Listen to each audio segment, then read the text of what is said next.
Hello and welcome to Respect the Crit. I'm your host, and usually I'm your game master, but not today. My name's Ian Duncan. My pronouns are he, him, any. And yeah, today I'm going to be a player in a very special game that we're going to be doing. We are returning to the city of Midgar in the world of Final Fantasy VII. And using a kind of a new system, a little bit of a new system. It's a lot of 5e, so fans of D&D and listeners of D&D will know that, and it's something that we're very familiar with. But it's from a book called Everyday Heroes, and we'll talk a little bit more about that. But let me introduce the other people that are going to be playing the game with me. Please welcome Jamie Lee-Bonés. Hello, I am Jamie, she, her, and today I will be playing Jewel Stone, also she, her. Oh yes, the sparkliest one. I'm not quite sure what else to say about her at the moment, but if you'll remember, she's a spunky young 22. And also Alex Herrera. Hello, I'm Alex, he, him. I'll be playing Artanis Rinn, ex-Shinra security officer. A cool, collective, calm 45-year-old man. Because that's how I feel every morning when I wake up. Ex-smoker. Oh yeah, ex-smoker. Yeah. Well, not in real life. No question mark. No question marks. Please welcome Susan Spenader. Hi, I'm Susan. My pronouns are she, her. I will be playing. Should I introduce? It's up to you. Okay, I'll introduce. If not, if we want to get, if I'm not in this later. Okay, I'll be playing Elyssia Valerius, a human, 20-year-old girl. And I will keep her class and all that private. Ooh, private eyes are watching you. They watch your every move. Yeah. Well, we can't wait to meet her. I will be returning to the character of Ruby Weapon, the incredibly tall Glamazon from the Honeybee Inn, drag performer and icon of Midgar. And weaving this tale all together, building this world, and who's done just an incredible job of doing all this prep for this game that we're about to play. Please welcome our game master, Xavier Trudeau-Deschênes. Hey, it's me. Not that I'm back specifically. I'm here now. I'm here. Regular back, old Xavier. Back in the seat, back in the game master chair. Yeah, and I think it's to the day almost. It's been 3 years since we did this. I think our last episode we recorded was in end of November, maybe. Wow. So it has been a while. I'm very excited. I've been thinking about doing this again, nonstop, every day for 3 years to return to these characters. I'm so stoked to find you all again in this setting. I missed your characters a lot. Some things have changed. Did a little facelift to the Google Sheets I was so fond of back then. Upgraded them. We are indeed using an actual published system book. Everyday Heroes, published by Evil Genius and Evil Genius Productions through the OGL. So yes, it is 5e, so it is familiar. But the fun thing is, a magical thing happened in those 3 years that passed. The people who designed the D20 modern system I was basing this on last time did a Kickstarter right in the middle between last time and today. And it was successful. They published the book, and with some of the original designers, they did this 5e version of D20 Modern in Everyday Heroes. They even have these modules for Everyday Arcana, just like they had Urban Arcana back then. They're also publishing a bunch of adventures from movie franchises like Rambo, Universal Soldier, Escape from New York, The Crow, King Kong. I've heard of those. I've heard of those. All those words sound like I'm going to the movies, Xavier. And yes, well, this is because this system is very much like American action movie system, the game. Yes. And the classes are great, the subclasses are great. It's very tropey, but you know what you're getting into. It feels familiar. And using modified 5e rules, for instance, only 10 levels and stuff like that, but it's very modular, a lot of feats and stuff. So check it out if you like this. Anywho. Yeah, and we can tell that you missed the setting because, yeah, like I said, you have put an enormous amount of work into this, and it's only made me more excited, like just to see the passion that you have behind this.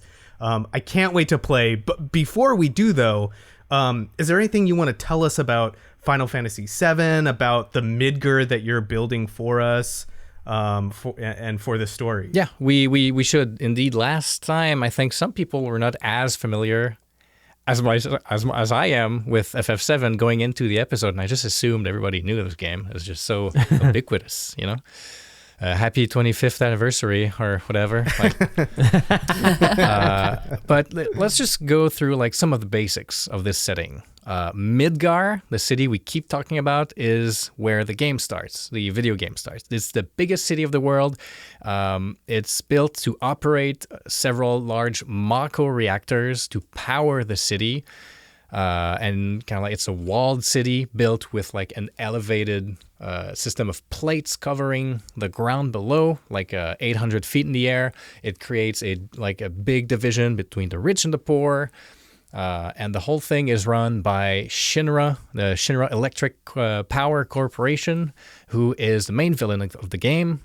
And who is Shinra? Well, they discovered this new source of energy, of power, 60 years ago called mako. They used to be a weapons manufacturer, and through this discovery, they became pretty much the everything. They became they had the monopoly on energy, weapons, war, like government. They are the de facto government of the world. Very, dystopian, autocratic, fascist, corpocracy, all those words thrown in one big thing. But what is mako? Well, mako comes from deep down in the earth. It is the lifeblood of the planet. It's kind of like a greenish, wispy energy that just flows inside the planet physically. You can like actually dig down in there and just fall in it.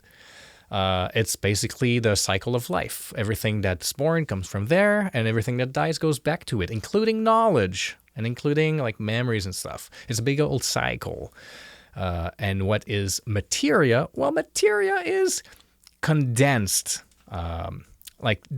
very dense pebbles, stones, spheres of that mako, either naturally or manufactured, but it contains raw, crystallized essence of this life stream, including the knowledge of the ancients, who were an ancient civilization who could use the life stream to cast magic and do feats of, fantastical powers. And so the materia is basically like an app for everyday people to just access magic. Whew. Incredibly thorough. Okay. Wow. That was great. Y'all got that? I think we're all right. Yeah, I think you got everything you need. Shinra. But no Sephiroth again. I promise my stance on no Sephiroth in my game Still stands. Still stands. Not even fake Sephiroths. Not even fakes. Yazoo? Kadash, get out of here. Get out. Well, let's not wait any longer. And Xavier, please return us to these memories of Midgar. Previously on Memories of Midgar. Jewel is a young 22, stands at a staggering 5'2". She is rocking this pink mullet, and she has these huge combat boots. Artanis is here. Pretty beefy man. He's very wise about what he exercises and the type of physique that he has to keep. He is PI from the 1950s. Salt and pepper beard, kind of olivish skin. Ruby is an older drag queen. You can see lines, the smile lines and the crow's feet.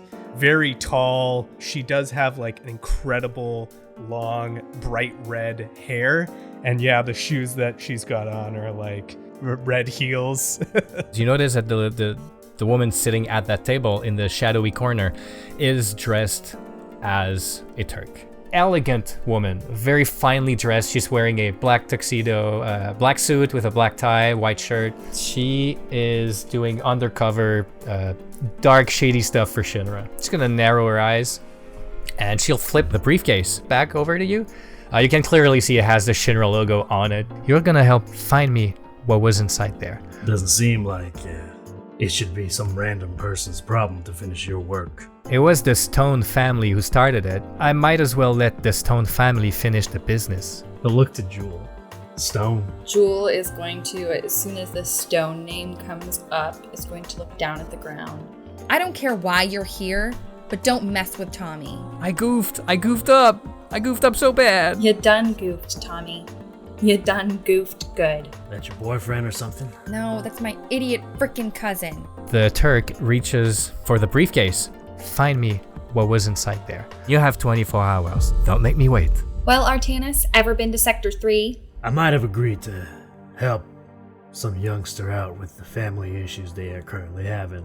You got any vacation time coming up? Are you taking me somewhere special? This is more of a job. So, working vacation. It's a good cause. That's always been your problem. You got too big of a heart. Yeah. The three of you watch down below in Sector 3, where you can see the Shinra troops mobilizing, trying to recover the lost convoy. Aren't we looking for something that's in a case like this? What can you tell us about where you found this? I got a guy. He's a junker. But he told me most of the stuff was already picked up clean when he got there. Monsters were all dead, Shinra were all dead. They say it's the junkyard protector that was there. You see a young woman again. You've most likely found your person. She's wearing some sort of dusty gray, almost like a cloak. To her side is a ginormous claymore-style sword. You stay right there. I swear to God, if you take one step inside, I will cut you to pieces and throw your bits down that crevasse. You see her other hand reach for her sleeve, pulls it up to reveal a Shinra bangle, inside of which is attached a red orb of materia. Oh my god. This stuff here, this will help me survive the week. That is the living essence of an entity that belongs to this planet. And all you're gonna do is eat it? Then you're no better than Shinra. You just gotta come with us. Sector 6, it's not far. We can find a way for you to live. The ground begins to shake. The severed plates fall and crash down all around you as this 8-legged mechanical monstrosity plows its way and with 4 of its front legs tears a way open to reach and climb down to meet you all. The end shouts from across the chasm, "Go! This is my battle." The incinerator rearing its reactor towards her, and it starts glowing brighter and brighter as the interior is spinning and spinning and spinning. You hear that hum again, and she is calling on her inner strength as like Mako gets swept in her like even faster at a faster rate, and she glows brighter as well. She arcs her sword and slams it down as it bursts into a magical flash of green light, as you can see like 3 rays get blasted out of that sword swing on the ground as the red fiery beam from the incinerator shoots at her, and as the 2 beams of energy are about to collide, you lose sight of them. You only hear the sound. Artie, you owe me a real vacation. A real one. Ruby's just like muttering under her breath about the vacation that She's expecting, oh, we're going up top on the plates. Oh, yeah, we're going up top. Or Junin, yeah, or he's got to take me there. We'll go to the beach. Waiting with arms crossed is Turk woman, and she smiles at you. Do you have what I want? Jewel, why don't you show them the busted Materia we found? Oh, right. And Jewel is going to start to rummage through her fanny pack. Here's what we were able to find. Yeah, sorry that it was busted when we found it, so. We ended up running into one of Shinra's projects. Something called the incinerator. That's right, it just jumped in the fight and smashed the thing. That's Shinra engineering for you. It's a pity. A few weeks later, Wall Market is as busy as it ever is. You see the doors open. This small but gritty woman comes in, and Diane is here, alive. So I hear there's a place for me at the Honeybee Club. Of course. There's always a place for the downtrodden here.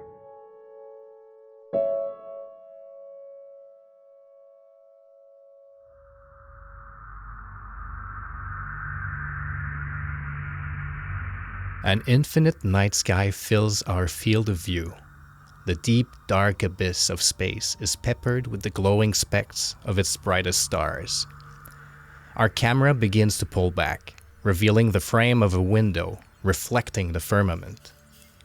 Behind the glass, a young blonde woman struggles to fall asleep. She gets out of bed in a cold sweat and approaches the window to let in a bit of fresh air. As she looks up at the stars anxiously, our camera cranes away from her face, her window, her house, upwards above the residential streets of Sector 5, and further back until the adjacent plates come into view, revealing the impossibly large scale of Midgar, capital city of the modern world. As we keep moving backwards and up, we shoot past the imposing Shinra Tower that dominates the elevated metal city from its very center, adorned with gigantic mako pipe and protruding structures. And as we finally see the entirety of the circular city, we hover for an instant, weightless, contemplative. Invisible in the distance, hundreds of thousands of people carry on with their hopes, their struggles, their dreams, their memories of Midgar.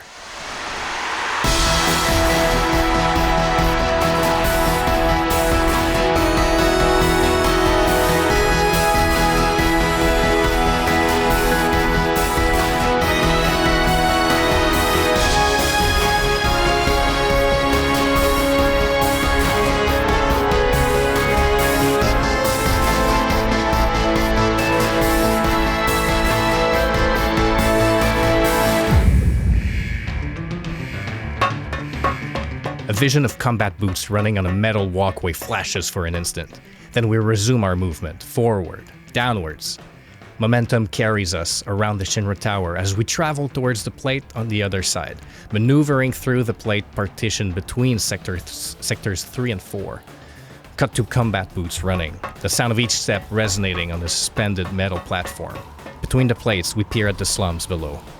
A large mako pipe plunges into a facility. Cut to a small figure running, dressed in dark clothing. As we fly closer to the steel structure, we finally see the suspended maintenance scaffolding lining it 200 feet above the earth. We close in on the suspicious individual who covers their face with a piece of cloth, much like a collapsed highway bandit would. And as they reach the end of their path, our camera catches up to them. They put down their backpack, rifle through it, and bring a small two-way radio to their masked face. Jewel is going to give her pink hair a flip over her shoulder, bringing the radio up to her mouth. All right, I'm in position. Ruby, are you ready? I see you, Jewel. You look amazing.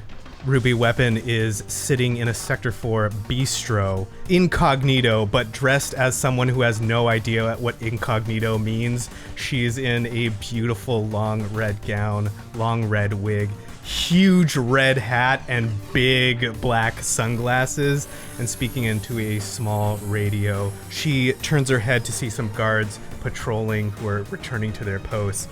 Artie, are you in position? Artanis is around the corner near the facility. Yeah, I'm here. Shh, just keep it quiet. Come on, don't speak so loud. Also, I think I can spot you from here. Do you know what incognito means? Yes, it's just another way to be fabulous. But secretly. God, okay, whatever. Dean. Okay, yes, I hear you all nice and clear, but make sure you're ready. I'm about to make my move. Just remember, this is just a maintenance facility. There won't be too much security, but you need to be careful. Once the security systems are down, you need to go in. After my distraction, I will meet with you. Make sure you open the block valve for me, okay? Sounds good. Thank you again, Artie, for this. Yeah, no worries. Also, one last reminder, don't kill the guards. No killing. I understand. Okay, good. All right. Radio silence starts now. Deanne, over and out. Ruby looks over to see that the guards are returning. All right, Jewel, you're on standby. You know what to do. Artie, they've left their position. You're good to go. And then she turns off her radio. Okay. Kind of adjusts his overcoat and walks around the corner casually, almost like he's like looking around in amazement. Wow, amazing. Simply amazing. You approach the gate of the facility, this block valve maintenance facility, and 2 Shinra forces are posted at the front gate. They just returned. They notice you approach, and the shorter one, who seems to be in charge, hails you and just says, "Halt!" Oh, hey, excuse me here, buddy. I seem to be a little lost. I'm looking for, there's a chicken stand I heard, just can't miss it. It's supposed to be somewhere around here.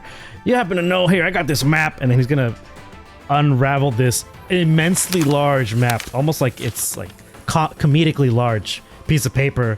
Then I saddle up in between them and hold up the map in front of them so they can't see what's happening in front of them, kind of distracting their view, and just point to the map repeatedly. Oh, I'm all supposed to be over here and I gotta go over here, just in a way to distract them so they won't notice what's happening behind them or in front of them. Their attention is on this massively obnoxious unfurled map. This shorter guard looks at you after all this and says, "Lieutenant Rinn?" Hey, well, hey there, buddy. I don't know. I don't remember, obviously, who he is. Hey, yeah, and he does that thing. You, yeah. The guards do have these, like, visors, like, hiding half of their faces with those 3 lights. So all you see is the mouth. But you do recognize the voice now that you have attention to it. And he says, It's me, Cadet Klein. I'm Captain Klein now. I was under you, sir, for a year. Oh, Haven't seen you since the restructuring. Well, I mean, you know how those restructurings go, but have no fear, Cadet Klein. I have found myself in gainful employment in the personal bodyguard space. You know how it is with some of these rich folk and people who need a little escorting through more dangerous, unruly parts of Midgar, if you know what I'm saying. Well, I would expect no less of you, sir. He taps the other guard on the shoulder. This is Cadet Eleanor here, and I've just been telling them stories about your time in the service, sir, and you're a big inspiration for them. And the other dude's shaking his head, like, man, that's why I joined into the Shinra, sir. Thank you so much. Oh, no problem. Well, gentlemen, if you would be so kind to help me locate this chicken store I've been hearing so much about. I just can't seem to make my ways north or south of this map. And by the way, paper maps, they're a little passé, but call me old-fashioned, something about pencil and paper or pen and paper that I just can't get over, if you know what I mean. Say, if you help me find this shop, why don't we kind of have a little celebratory meal? On me, of course, Captain Klein. Oh, yeah, maybe we can go to Goblin's Bar in Sector 8, like back in the day. Jewel, the distraction is in full force. All right, Jewel is going to take her radio and attach it to her belt and then pull out this disruptor, this handheld signal disruptor that she got from her cousin Tommy, who's usually very unreliable. So it is a surprise that he was able to get this for her. And she's going to give it a little kiss and just say, "Thanks, Tommy," and then begin to strap herself into this repelling mechanism so that she can get down to where she's going to need to plug this in. And she's buckling everything up and is trying to be real stealthy, peering down below to see that the distraction is working before she takes her first steps off the ledge. And as you wait for Diane's signal, and suddenly the air ripples. There is a massive explosion happening in the distance, closer to the reactor of Sector 3. I think Artanis looks at this we're in the direction of the explosion. Oh, you guys doing a practice drill or something? No. Eleanor, stay in post here. I'm gonna try to call HQ. Well, hold on now. Calling him's not gonna do anything. You need to get over there right now. I need you to roll a persuasion. Okay. Artie's persuasion is +0. Ah! I mean, I'm gonna give you advantage based on the impact you had on these kids. 17 flat. Okay. Klein mulls this over. Okay, can you stay here, sir? We will just go recon and we will be right back. Can you just make sure nobody, you know the drill. Oh. Just hold this post.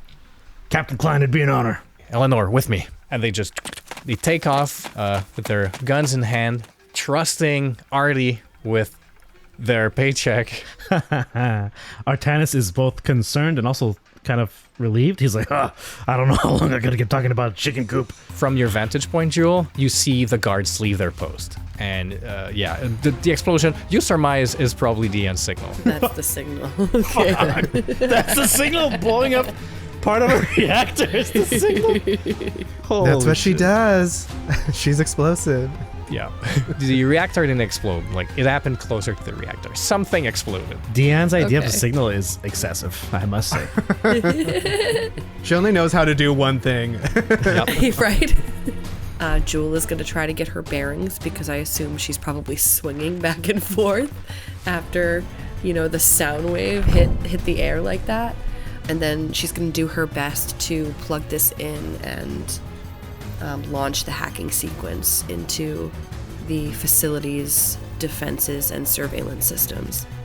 And so you see that handheld device. It's all pre-programmed. It was basically a gift to you. And you see all the codes and all like the data and information, just like lines of text go by in this small screen of your tool. And you see the words reboot sequence activation. And eventually it goes green and it says reboot sequence activated, 10 minutes until reset. The clock starts. The clock starts. Begins, yeah.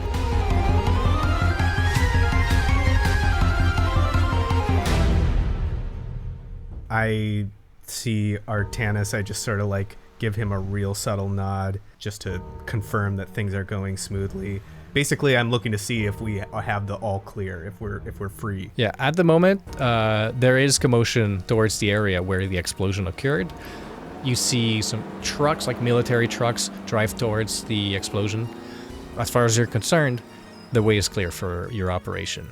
And from behind you, you hear like the owner of the place just yell like, last call, as he's flipping chairs on the tables of the patio. Like, it is the dead of night. It is pretty late.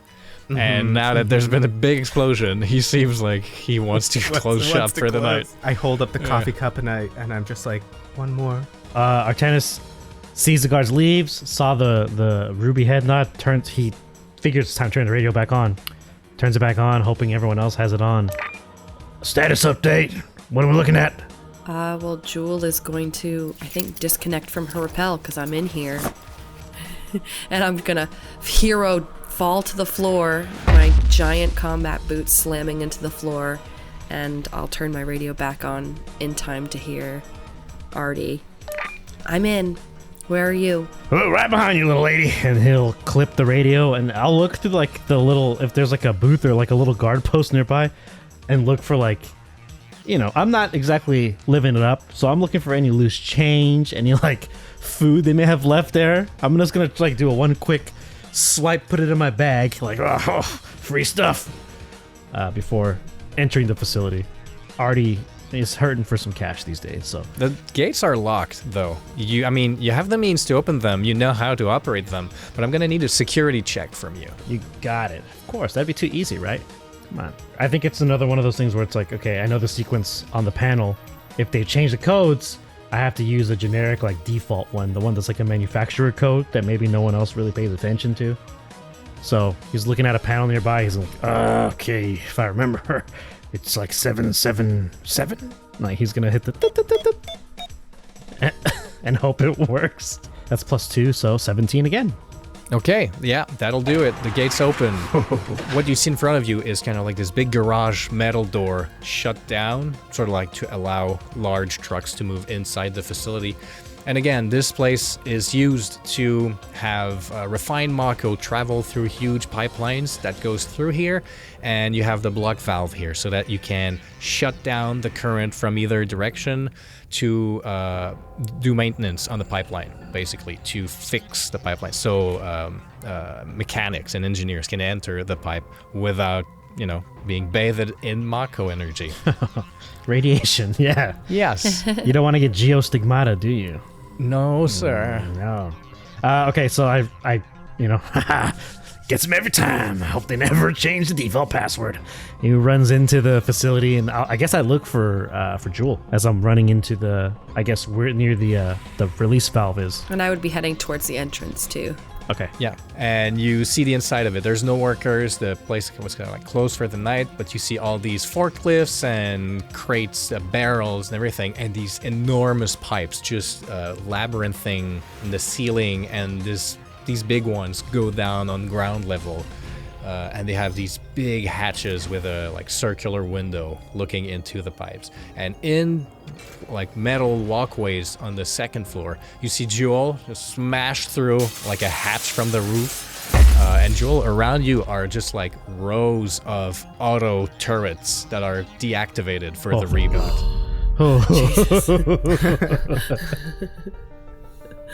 Okay. I am still going to be quite cautious, even though that they are deactivated. So, tiptoeing around these turrets, I'm going to go over to Artie. Any news on Dian? I'm pretty sure she slipped him. She slipped by him already, yeah. I think we gotta open the release valve first, then contact her. All right.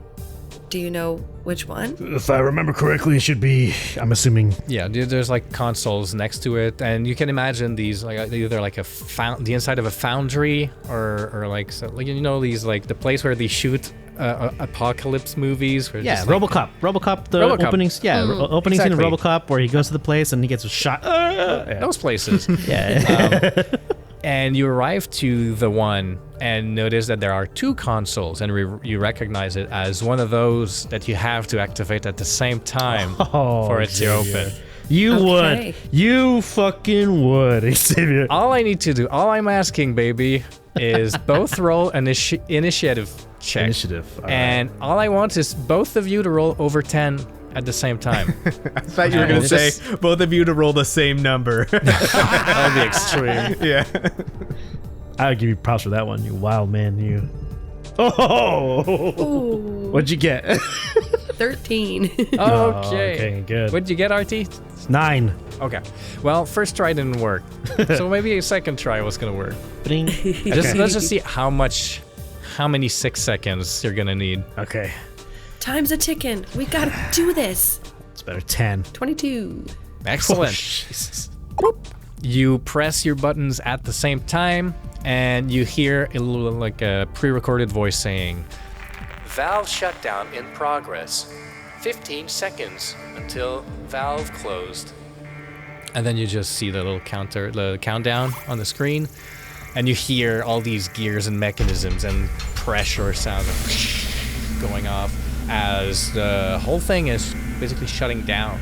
And like a series of lights appear from inside the pipe with this one singular window looking through it. And as one of you looks into it, someone startles you from behind, and Dian goes, "Hey, I'm here."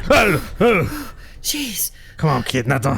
This isn't the kind of place to sneak up on people. "I'm sorry. I'm just still... The adrenaline is high. I didn't kill anyone." Good, yeah. I mean, I didn't know your signal was going to be a literal fire signal. You could have told us a little bit in advance about that, but... I had to improvise. It worked. Yeah, it worked. It's a much larger improvisation scale than I thought was possible. But anyways, how long we got? She leans her sword on the railway and goes, It'll take me 5 minutes. Give me 5 minutes. We can be out of here before the system reboots. And I'll be set for a full year. No need to eat scraps or have you, steal from me anymore. And she puts her hands on both your shoulders. Thank you so much. This means a lot. No problem, kid. Look, just get in there and get out. Do what you gotta do. Be fast, though. 5 minutes sounds like a lot of time, but I mean, this thing's about to reset, right? We got 10 minutes, so. Less than. She nods and she just goes for the hatch. You hear over the radio, "Take as long as you need, honey. You've earned this." Ruby comes in a little distorted. Like the sound doesn't come in completely fine. You can hear what she's saying, but like maybe the distance is starting to get a little far for your cheap two-way radios. Diane enters the hatch, opens it, clunk, and then it opens like a DeLorean. Oh, she nice. goes in and closes the hatch behind her, and you can just see her face in the like circular thing. Jewel waves through the window. And she smiles, and then the console speaks again and says, "Reopening valves." And you can see another like 10-second countdown, and then just green torrents of energy just slamming into Diane, who holds fast. And you can see like her eyes start glowing bright green, and you can see like her cheeks getting flush, and she smiles, and she's like stands taller. She looks well for the, like one of the few times you ever saw her. She looks well.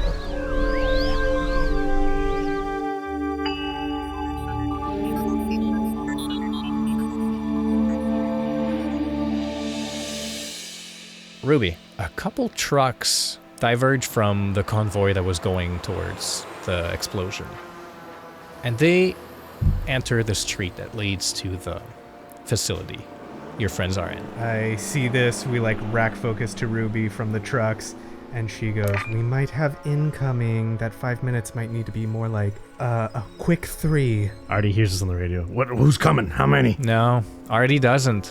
Oh, I don't hear it. The sound is really bad. Can you hear me, Artie?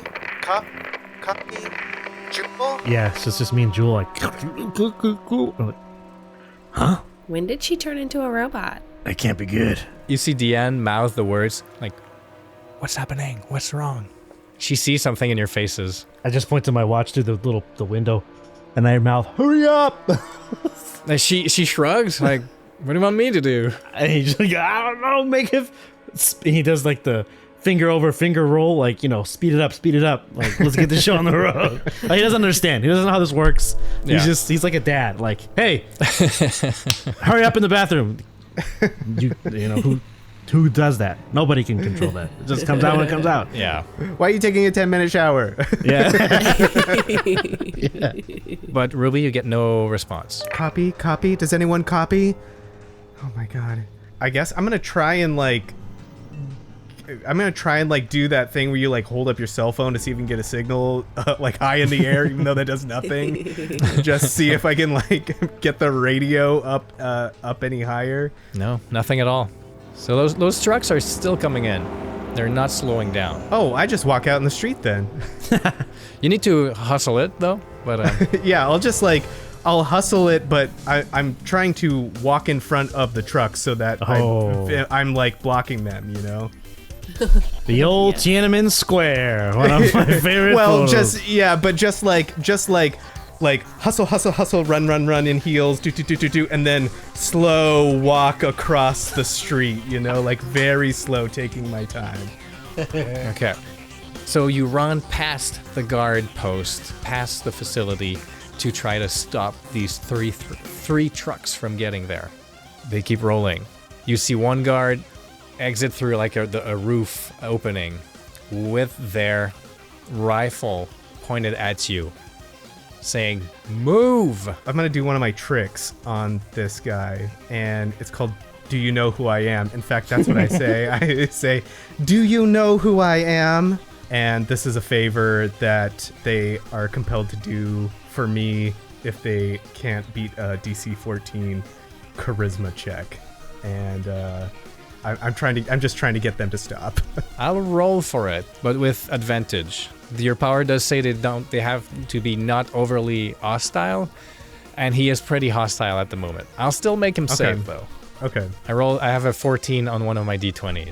Oh. That meets it. Yeah. And so for one of the few times in your life, Ruby, they don't listen to you. That truck keeps moving, and that guard shoots at your feet, basically, to have you move. Excuse me, do you know that these are Louboutins? I just picture you shouting that at this truck coming your way kind of fast. Yeah. So if they're not stopping and they're firing guns, I guess I jump out of the way. And as they go by, I just scream, "Assholes!" And I try again on the radio. "Artie, Jewel, you need to get out of there. You're gonna have company real soon." Still static distortion. You talking to Deanne, trying to have her hurry up, and the expression on her face changes. Surprise. And then she mouths the words, "Oh no."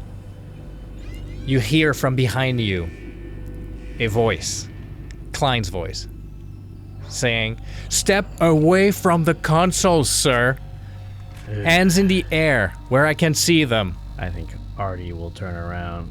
He'll put one hand up, and the other one will be he'll maybe hold his side, but really he's going into his coat. And then he'll think differently. He shoots in the ceiling. He'll snap it back, both hands up, turns around. "Hey there, Captain Klein." "Sorry, Lieutenant. You're not Lieutenant anymore, but Lieutenant Bradley's orders, sir. No one is to enter this facility." And he goes to his helmet to go into comms mode. "Yes, I've apprehended the suspects." "What?" He looks up, and if his little eyes could squint, they would. His little lights could squint, they would. "Yes, there is someone in the pipes, sir. How did you..." "Understood." And he motions to Eleanor, his cadet. "We're just gonna wait for reinforcements, and then we'll make sure Lieutenant Rinn is, cooperates and is taken in properly." He doesn't want to do this, it seems. "Look, Klein. We're not doing anyone no harm here. We're just trying to help a friend get better. They have a disease. And if you give us just a little head start of about 5 to 6 minutes, we'll be out of your hair. No one will be the wiser. No damage, no harm, no foul. My friend in there right now, she just needs to bathe in the mako, just for a little bit. Not taking anything that doesn't already belong to everybody." And then he'll kind of hear the words in his head "Ugh, I hate that environmentalist talk, but no mako will go missing. It's just recycling itself through another life form." Roll a persuasion for me, please. Okie dokie. No advantage this time. My persuasion is 0. That's a 17 again. Oh, shit. "If you want to get out of here, sir, before the reinforcements arrive, I suggest you open the valves now." Right. That's a possibility. And I'm gonna turn around, hands still up, look if I can look back at Deanne and see what she's doing. She's doing the motions you did to her earlier. Hurry up. Oh, she's done. Okay. Oh, yeah. Just I'm gonna open the valve right now, and then I'm gonna motion past Jewel and go to the console and open it up. Ruby. But you see those 3 trucks, and they kind of just skid and stop abruptly at the gates of the facility, and you hear some mechanical sounds. Locomotion. Like a train? No, like a bipedal machine. Hey, I remember these. Oh, coming out of those trucks. Most likely. Did we have a backup plan for any of this? That's a good question. I try and get as close to the facility as I can and keep trying the radio. Do I know if it's a distance thing, or are we being blocked somehow? Is anyone jamming the signal? I mean, that's information that Jewel and Artie might surmise, but you you don't know why you're not getting anyone replying to you. It could be. I hate that when people don't. I hate that when people don't reply. That's so annoying. Don't leave me on red. I am the red. Yeah. Then I guess with that information, then I'm just trying to. I think it's probably just like a signal thing. Maybe they're inside, so I'm just trying to get as close as I can to see if I can get them back on the radio. Okay. I'll circle back to Artie and Jewel. Both of you, okay, on the count of 3. Whoop. Same time, first try. This is good for a speed run. We're getting better at this. Yeah, it only took us 3 tries total. And you hear that voice again. The valve shut down in 15 seconds. And there's this awkward silence now in the place where they're still kind of like aiming their weapons at you, but they know to let you leave as soon as you're done. And in this kind of like weird pause and weird waiting moment, you hear from behind the metal garage door just vibrations. Whoa. Yeah. This machine can go a little quicker, if you know what I mean. And your sentence gets interrupted by sparks and the sound of a massive buzzsaw ripping through the metal garage door. That's not part of the plan. Bursting out of it is this bipedal, massive metal machine, a sweeper. There are more and more of those around Midgar. There's like these automated sentries, normally for reactors. One arm is equipped with a large machine gun, and the other arm is equipped with a buzzsaw.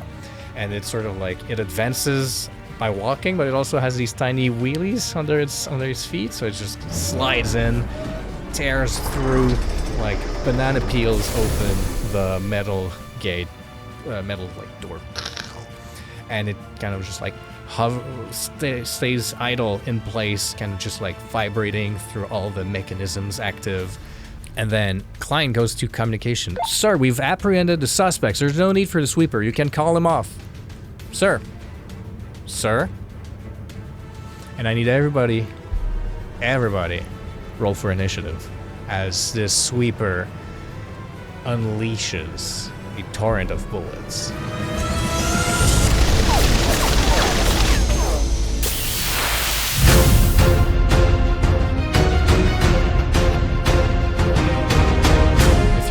Take your reaction to dive out of cover. Sure. Yeah, do that. Yeah, I dive. Either hiding behind something or diving, like jumping off of the elevated walkways. You're not that high. You're like 10 feet above ground, maybe. Not too bad of a fall. Yeah, I would do it. I would jump down there. Hell yeah. Is there? So I can't hide behind anything up here? You could hide behind the console, maybe. Oh god, that thing's gonna blow up. Well, yeah, I'll hide. I can't jump. There's no. Yeah, Artanis isn't jumping anywhere. He's gonna. Yeah, your knees at that age. Knees. 45. Yeah, he's gonna roll behind the console. It's no young 22. He's an old 45. I'm a cool 45. Thank you. Cool 45. Yeah. This thing unleashes a rain of bullets in a wide area that covers the entirety of where everyone is right now, including the pipes where Deiana is. The 2 guards have no time to react, and they get shredded by these bullets. Oh my god. They fall to the ground 10 feet forward. They are thrown and killed. Jewel barely manages to jump out of the way, and Artie takes cover behind one of the console that breaks completely while the countdown is ongoing as the other console picks up the countdown. It's down to 5 seconds, but each second is ticking slower and slower. Would you say each second is 6 seconds now? More or less. Yeah, that's what I had the feeling. Ruby, you are up. Ruby hears this big mechanical thing after all these trucks entered, and she's like, no, this is not part of the plan. You need to go help because Dion's probably vulnerable right now, and so is Artie and Jewel. But yeah, so she's gonna run and up to the facility, and if she sees just a bunch of Shinra guards, she's just gonna wind all these motherfuckers. There's 4. And possibly more in the other trucks. There's 4 just blocking the door. She'll attack all of those. I think my DC is 14 for magic attack, yeah. Amazing. They all fail. They all take full damage. So 11 plus 2 is 13 Holy. damage. I'm also going to do one of my tricks, which is insult to injury. When you hit a target that can hear you with an attack, you can roll an influence die and add it to the damage of the attack. You need to say an insult, though. Oh, I've got to say an insult. Yeah. It doesn't Okay. say it in the book, but I say it. Xavier says it. Vicious mockery, baby. Yeah, vicious mockery, basically. She's like, well, if you haven't heard of me, maybe you'll fucking hear of me now. This is Ruby fucking Weapon. And then I rolled a 1 on my damage. So an extra 1, so that's 14. That'll do us. The 4 of them are just flung and they ragdoll. Kind of like 2 of them are thrown against the wall. 2 of them are just flung further back inside the perimeter. But the way is open now until you hear shouting from the trucks and like more people are like about to get out. But it's still your turn. You got your move if you want. Then, yeah, with a flourish, she like whips these fans out with this wind magic, swirls around the dress, like, swirls out beautifully, and the hair, naturally, it's stunning. And then she just like runs inside, because if she can just get to her friends, that's where it'll count. Amazing. That brings us up to Jewel. So I leapt down, so I'm like 10 feet below where this sweeper is, correct? The thing is like 60 feet away from you. I do have dash. You could take dash or disengage action as a bonus action. Oh, Okay, nice. so you got that so option. I can get up there, and I specifically want to get behind it. Yeah, we can say that. Go try to hit it. 11. Yeah, you throw up a kick, and like the plating of your metal boot just resonates on the plating of that big old robot. It doesn't even put a dent in it. It's so sturdy. I'm gonna have to kick harder than that, I guess. Oh, it's a sweeper's turn. Oh yay! I'm so glad that I'm up here. Sweeper has 2 attacks. It will kind of just like rotate with his wheelies, so like not even lifting his feet, just gonna rotate completely 360 around and swings with his buzzsaw at Jewel. Okay, I think I have to say this before it happens. My deadly dodge. Before an attack is rolled against you, you can use your reaction to add +2 to your AC against this attack. If the attack misses, the next weapon attack you make hits every enemy adjacent to you. 19, what's your AC? 18. Oh, all right. It goes. With the +2 too, so. It goes through, dealing 8 damage. Oof. Artanis. Finally. Artanis peeks around from behind the destroyed console and realizes that it's useless to use as cover, I'm assuming now, because it's destroyed. He's gonna walk to the edge of the walkway and pull out the 9mm Shinra custom issue, or standard issue, but it's customized a little bit with his little handle and all his little doodads. And he's gonna level it to the sweeper and say a little prayer under his breath. Oh, please don't miss. He looks at he has the gun, he's aiming the gun at the thing, and he looks at it and he sees the materia that's in there.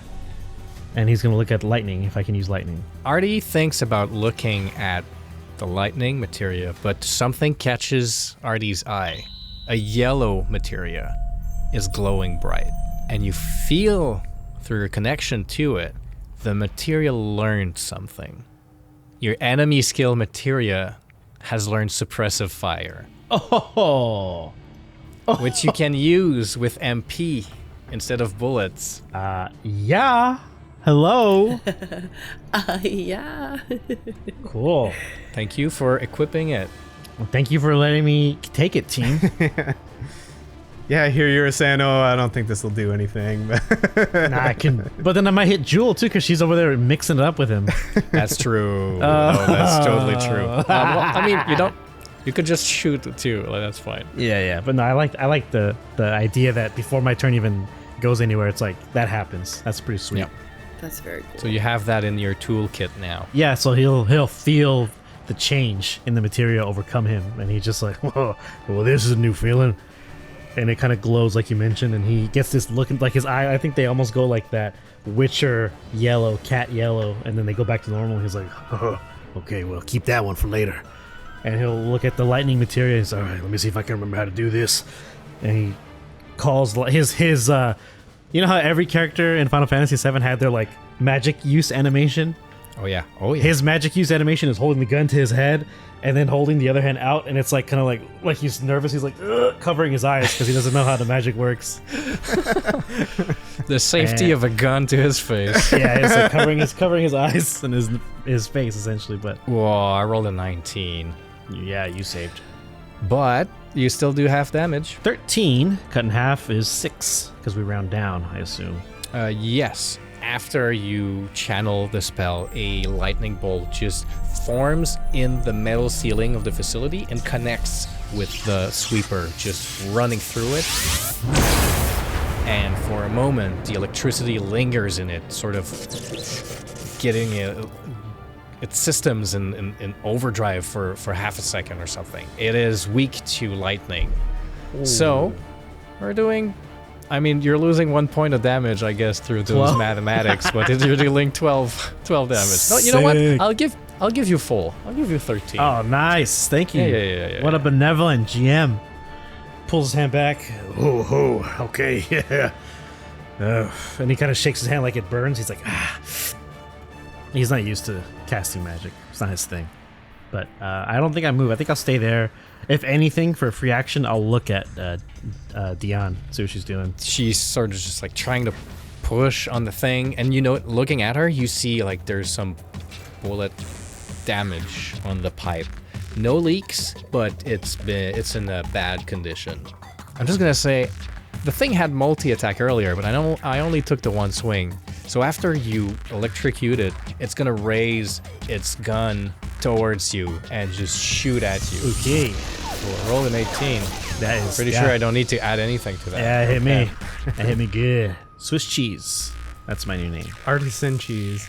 Artisan Swiss cheese. 8 damage. All the guards are on the ground, but you hear boots hitting the ground behind you, Ruby, as more troops start heading your direction. But that's all for their turn. And we're back to Ruby. Am I in there with the sweeper now? You're still in the perimeter, but you're within range. You see it clearly through the sweeper-shaped hole it made in the garage door. Can I ignore the Shinra and just run through that hole? Oh, yeah. Okay. Totally. Yeah, that's what I do. I try and get in there to see if I can find the rest of the group. If I can see this thing, I'd love to get a read on it. Can I do a sense on it? Yes, you can. Okay, so I use my action to learn the foe's name. We know that. Its HP, its weaknesses, and resistances. So your foe's name is Sweeper A. It has 59 hit points total, 46 hit points left. It is weak to lightning, and it cannot be frightened, paralyzed, sickened, or stunned, or exhausted. It is immune to poison. That was gonna be my next question. Oh, really? Sans came in handy. So I am gonna do a bonus action. So I see everyone here. I'm like, Artie, Jewel, keep sparking it up. That's going to count as my banter. As a bonus action, you give your allies an opening by drawing the attention of an opponent you are aware who can hear you within 60 feet. The next attack one of your allies makes against a target before the start of my turn has advantage. Awesome. Unless I've used all my movement, is there any cover I can get behind? Yeah. You can move inside the metal door and just step outside of the hole. I do that. I step outside and I just see Shinra in the distance coming, and I'm like, and you better hurry.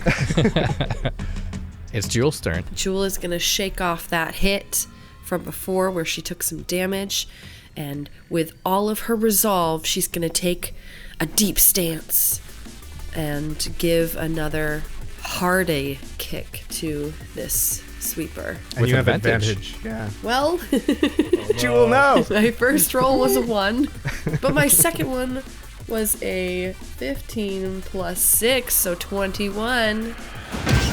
Crunch. That's a hit.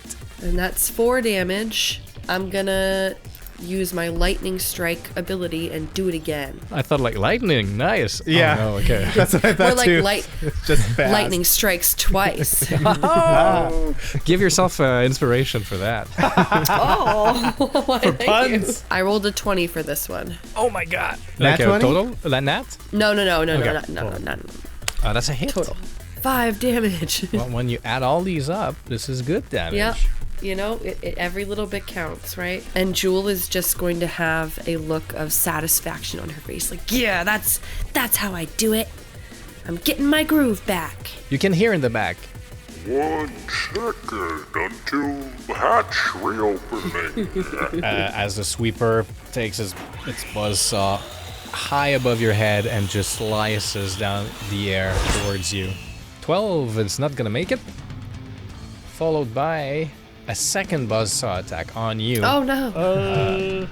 What's that one? 17. That is gonna hit because I don't think my defensive dodge lasts past that one turn. But I mean, you recover your reaction if you wanted to use it again. I will use it again. That brings you up to 18. That brings it to 18. All right, 2 misses. Good job. Yeah. And it's going to reposition itself so that you're not back to it anymore, and so that you and Artie are in its line of line of fire. sight. Yeah. Gotcha. Artie. Artie's gonna aim again and say, "Oh, maybe I can," and it moves and puts Jewel in between them. He's like, can't use that ability, so cover his face again. And he'll cast lightning again. I'm officially out of MP. I have 1 left. Well, I officially rolled 1. Hell yeah! Oh, snap. Let's Full respect that crit. damage. Full damage. Give it to me. Plus my 4 is 17. Times 2. Yeah, that's 34. This thing it's losing pieces. It's losing screws. Like metal plates are just being like popping out from like the electrical fires that are started inside of it. It's shambling. It's still standing and still aiming its weapons, but this thing is about to blow. You know what? I'm gonna extra effort. Pushing yourself to the limit, you can take an additional action during your turn. I'm gonna use the gun this time and kiss it before I fire it. Don't miss, baby. That is gonna be 15 plus 2, 17. That will just hit. 4 damage total. 2 plus 2. Describe how you destroy this thing with this one perfect shot. So after the lightning, electricity sparks. I would imagine Jules covering her face, like trying to like concentrate on the next attack, and he's just gonna, Jewel, get down! And she moves out of the way, and it's like the camera's in front of her, and so she moves, she becomes blurry, and it zooms in on the gun, on the barrel, the fire, the bullet fires out anime style, gets the lines behind it. We see the bullet in slow motion travel through a circuit board of some kind. And that's it. The circuit board kind of was the brain. The machine kind of descends down onto its legs. It's bipedal, so its knees, whatever joints are there. Screws start falling out. Metal like plates fall off. It just kind of collapses onto itself into a pile of just junk, trash, mechanical refuse, and there's still some electricity sparking out of it from my spell earlier.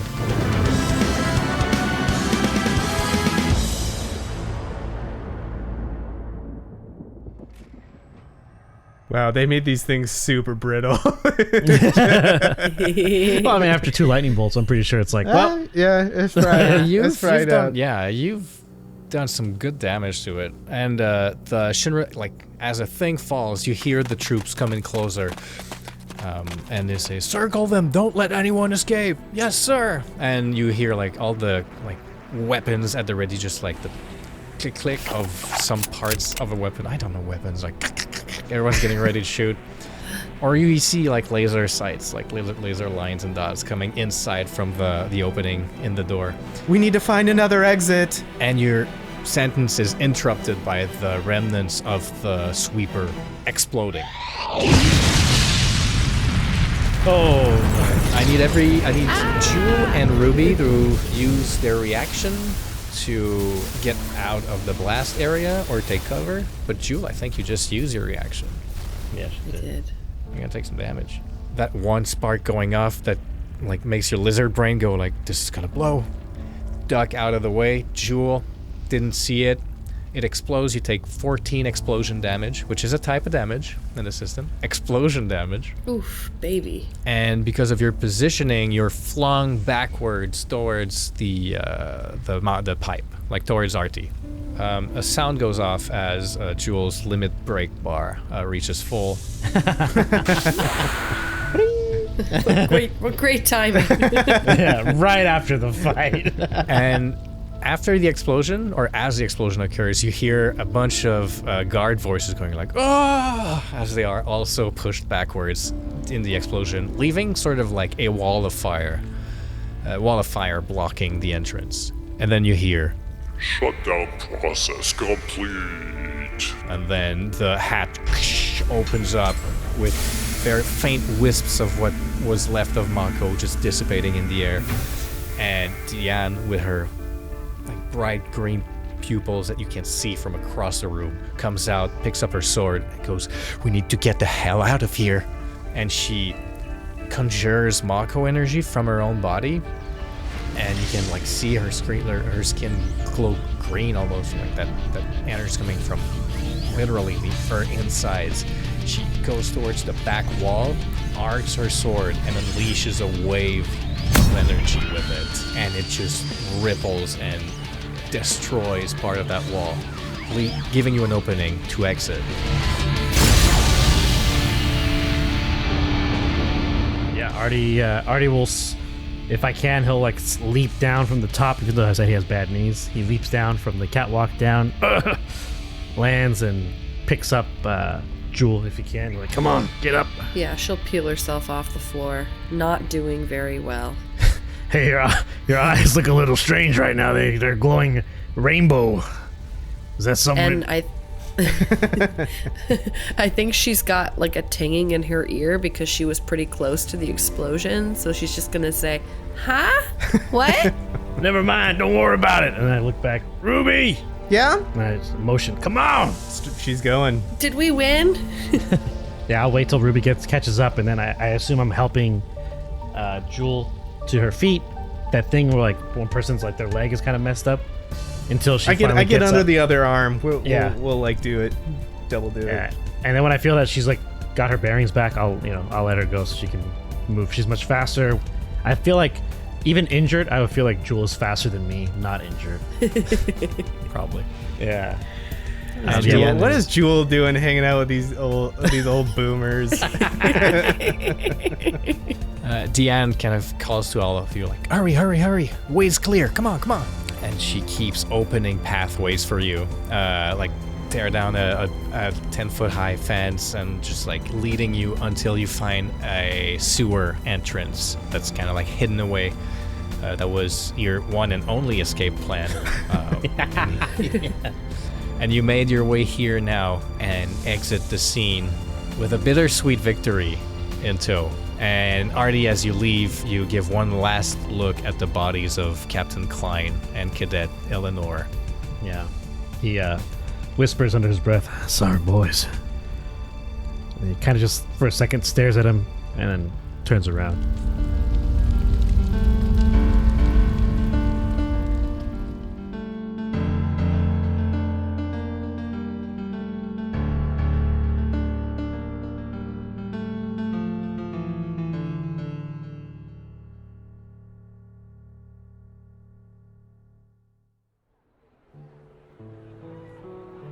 Two days later, we're back in Sector 6. Our camera travels sideways, peeking through the windows of disheveled apartments. We travel through the concrete walls and emerge into a dimly lit, one-room unit where Artanis sits in a small kitchen. Smoke fills the air as he holds a lit cigarette in one hand, untouched, and he hesitates to bring it to his mouth. In the other hand, he holds a wrinkled letter that has been folded and opened a dozen times. He reads it again. Then he stubs out his untouched cigarette in an ashtray, next to 2 identical crumpled ones. He reaches for his PHS phone, and behind him, an old television is broadcasting the news. Earlier today, a dramatic explosion occurred at a Mako transport maintenance facility due to excess stress on the system. The sacrifice of 2 brave public safety forces operatives saved countless lives in Sector 4 when they exposed themselves to deadly levels of Mako radiation to secure a leak. In an official statement, Lieutenant Bradley wants to reassure the population that such accidents are rare, and moving towards an automated mechanical workforce will reduce risk for human health. We continue moving and exit through the walls again. The voice of a news anchor echoes in the street where large billboard screens broadcast a Shinra propaganda for all to hear. We pass through multiple sheets of corrugated metal and find Jewel laying in her bed, back in her usual clothes, boots and all. She's going through her messages, the light of her PHS screen illuminating her face in the darkness of her room. A handful of messages labeled Neighborhood Watch, then one labeled Dad. Littlebird told me your gizmo worked wonders, it reads. If you need anything else, I'm always here, but my next favor will be for when you take your rightful place at my side. Come back, Jewel. Your seat is waiting for you. You could be so much more. You could run Wall Market instead of letting it run over you. I'll wait. Love, Papa. A chime, then a buzz. A new message from Artie.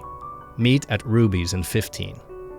Jewel cranes her head and looks outside her window, and we follow her gaze out through it and into the heart of Wall Market, the red neon lighting engulfing every structure it touches. We turn a few corners past the Honeybee Club, and we ascend to the 3rd floor of a concrete building as we peer through a window with a direct view on the club below. Ruby is keeping an eye on things, and then closes the curtains. We follow her as she walks to the back of her apartment, and in a small boudoir, Tian meditates on the floor, sitting on her knees, eyes closed. Ruby, you should rest. You need to rest. I'm sorry it ended like this, but it's over now. We don't need to do this anymore. You earned your rest. Honey, I'll rest when I'm dead, alright? There's so much to do. And I want to make sure that you're okay. You look great, by the way. You're glowing. And I mean that literally. Thank you. Thanks. I've never felt like this before. You know, I've been on the run for so long, I forgot what it was to just not feel hungry all the time or tired all the time. I don't know how much this is going to last, how long this is going to last, but even if we were interrupted, this is great. And I'm not going to burn it quickly. I'm just going to lay low for a while with you. Baby. And Ruby, who's very tall, will get down to where she's sitting on the floor and sort of like take her hand and say, you don't worry about how long it's going to last. You don't worry about how you're going to use it. All you need to do is enjoy right now. All right? I don't know much, but that I know. I am enjoying right now. And she gives you a warm smile, which again is something you haven't seen Diane do too much so far. It means a lot that you all help me. You know, I don't want you to risk your lives again for me, so I'll just stay out of trouble, and I'll work as the busboy at the club or something. You know, something. I wouldn't mind some normalcy. Yeah, we'll find something that you like, something that you like to do, something normal, something real easy, whatever you need, whatever you want. Are you hungry? Does she eat? I forgot. No, she doesn't eat. She doesn't sleep. She doesn't drink. She eats materia straight up. It's basically just Mako's keeping her alive. The Yeah. moment she stops, she just like she gets Thanos. That's right. Thank you. Then yeah. I don't feel too good in this weapon. Yeah, we'll find something for you to do. Or you know what? You don't have to do anything. You don't have to be productive. We're more than just the sum of what we produce. If you want to do nothing, if you want to have some normalcy by just sitting in a cafe and drinking a nice cup of coffee, well, that's fine too. I would love that. We'll find someplace better than the Honeybee Inn, I guarantee. Maybe even better. Maybe somewhere upper plate. Why not? You only live once. Okay. And then a knock at the door. I pat Dion's hand and get up and open the door. Artie and Jewel are at your door. Joel seems unsure, and Artie seems like he's got something. I'm just happy to see them. I'm always happy to see Artie and Jewel, no matter what. And I'm like, come in. What's the occasion? Why the surprise? Happy to see you. Right. And you can tell he's a little uncomfortable. He closes the door behind him. I'm not one for sappy messages or gestures. You know me, Ruby. I like to keep things on the up and up, and I tend to tell people where they are in my life and where they stand. And he looks at Jewel for a second, and he looks at like her confused face. Nothing to worry about here, kid. Okay, nothing scary or anything. I thought we could use a little relaxation after, getting Dion fixed. So, he's gonna reach into his coat pocket, and I assume these are paper, Xavier. They're like brochures. Yeah. And there are... let's say you have like brochures. Yeah, just to say like it's got the brochure with the little sleeve, and there's 4, not 3, 4, because we're taking Dion with us. No, we don't have enough money for Dion. So 3. Yeah. 3. In fact, and I didn't tell you this, but to do this, you had to sell your good gun and 1 materia. Oh no. Okay. And your wealth score is 0, my man. Already pull out these 3 little brochures, and I would imagine on the cover of the brochure it's a city built on the side of a mountain with a large gun sticking out of it, and it's on the front. It says, "Visit Modern Junon." So yeah, he'll hand Ruby 1, and he'll give Jewel 1. Yeah, I don't know. Obviously, someone's gonna have to pay for little Dion's way if she wants to come with us. But I thought we could use a vacation of sorts, a little break, something to get our mind off of what just happened. And I know Junon's not exactly Costa del Sol, but hey, it's a start. Dion interjects, "This is wonderful. This is exactly what I was telling you about, Ruby. You should, yes, go. I'll stay here. I'll hold down the fort. First of all, I can't.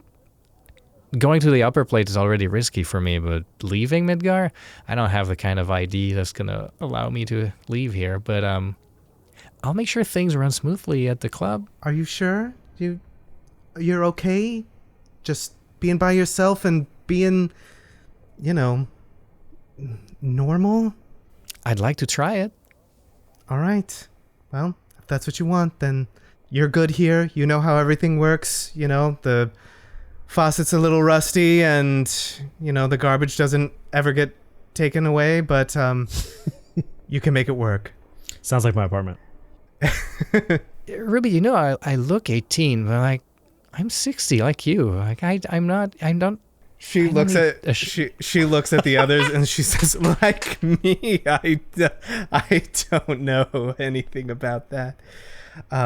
If anyone gives you trouble here in the club, you know what to do. Yeah, don't kill them. Don't kill them, but don't take shit from anybody, okay?" Okay. Artie, this is so nice. I can't believe you got us presents. Look, I'm not one, like I said, I don't like big gestures, but I thought, a day pass at the spa and the resort might be good for us. It's been a tough 2 years, if I have to be truthful. Work's been a little on the decline, but you've helped me out from time to time, so I have felt I had to do something. Something had to be done. So this is too much, Artie. You're too much. Yeah, I do. Now, there's some stipulations here. One thing is I've only managed to scrape together enough gil to get us there one way. Coming back, of course, I'll find a way for us to cover that before our time is over in Junon. There's plenty of work to be had, and I may have some connections in the harbor itself, so No, don't worry about that. We'll get home. It's just a matter of how long it will take. How long it will take me to work to get the guild together to do that. But rest assured, the trip overall is all expenses paid as long as we're in the resort and spa for, I believe, a day or two. That's basically what the trip is. Basically, he got passes for day passes for the Junon Spa and Resort. That's basically just full service, full everything. Massages, mud baths, Nordic spa, like hot and cold pools, and the whole shebang. Well, we'll worry about tomorrow when tomorrow is here. For now, yeah, let's go have some fun. All right, pack your bags. The shuttle leaves tomorrow morning.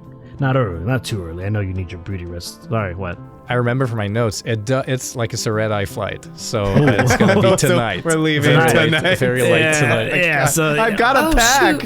Yeah. Hey, so I just a word to the wise. The shuttle is actually it's a flight, and it's going to be tonight. So, yeah, pack your bags. All right, let's embrace the now, Jewel. What do I even bring to a spa? I've never been to a spa before. Oh, you're good. You're fine. This is fine. Do you want to borrow anything? Let's see if anything fits. And I take Jewel to the closet, and we go and do full montage to get her a spa Already outfit. sitting there we gotta go, girls. We don't got a lot of time.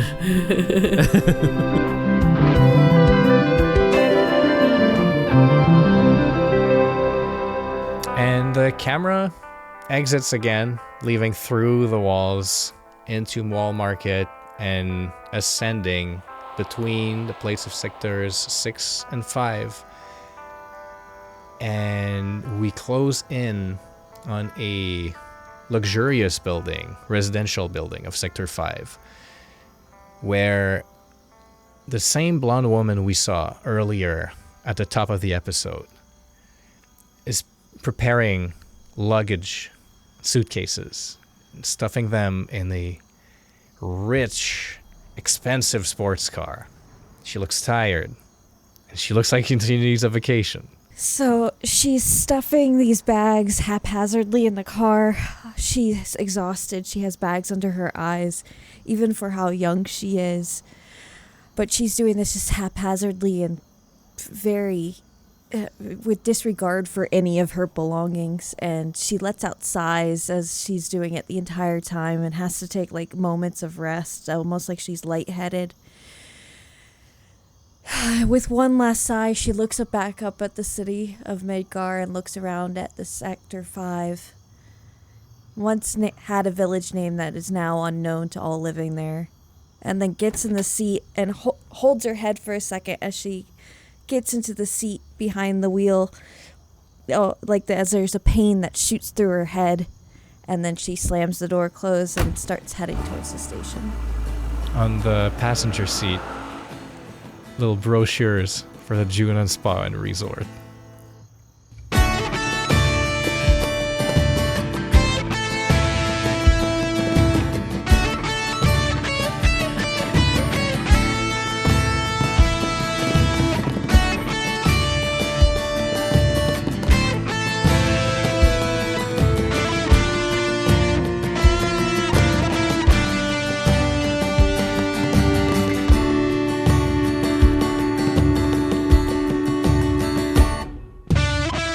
Thank you for listening to this week's episode of Respect the Crits, Final Fantasy VII Memories of Midgar Disc 2. If you like what you heard, please consider supporting us by leaving us a 5-star rating and review on Apple Podcasts, or whatever platform you use. It's easy, free, and helps others learn about the show. Follow us for info, updates, and extra clips on our socials. We're on pretty much everything at Respect the Crit, or come be a part of our amazing community in our Discord. Artanis Rinn is played by Alex Herrera, who you can find at AE Herrera or on his Twitch channel, WadeWolf10. Jewel Stone is played by Jamie Lee-Bonés, who you can find at Jamie MF Bones. Elyssia Valeris is played by Susan Spenader, who you can find at Suze Laluz. Ruby Weapon is played by me, your host, Ian Duncan, and you can find me at iDunks. Our Materia Keeper is Xavier Trudeau-Deschênes, who you can find at Xavier TD. The music in this episode is provided with license or permission by a variety of talented artists, whose info and credits can be found in the episode notes. Please support them by visiting their platforms to hear more of their work. The Everyday Heroes roleplay system is published by Evil Genius Games. And remember, Whatever the system, miss or a hit, you always gotta respect the crit. Thank you very much, and we'll see you in the live stream.